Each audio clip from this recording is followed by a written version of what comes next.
আসসালামু আলাইকুম ওয়া রাহমাতুল্লাহি ওয়া বারাকাতুহু।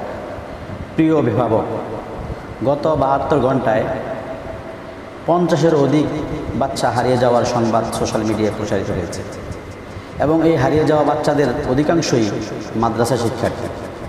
মাদ্রাসা শিক্ষার্থীদের ব্যাপক হারে এভাবে হারিয়ে যাওয়া এবং তার কিছু সন্ধান পাওয়া যাচ্ছে, কিছু পাওয়া যাচ্ছে না এবং এর পিছনে হেতু এবং কারণ কি তা এখনও যদিও বুঝতে আমরা পারছি না, তবুও ধারণা করা যায় এর পিছনে কোনো না কোনো ধরনের ষড়যন্ত্র থাকতে পারে।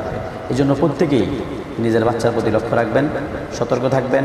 যারা অনাবাসিক ডে কেয়ার বাচ্চাদেরকে মাদ্রাসায় পড়াচ্ছেন, তারা বাচ্চা যতই হোক একটু বড় হলেও তাকে মাদ্রাসায় পৌঁছে দিবেন এবং মাদ্রাসা থেকে এসে নিয়ে যাবেন।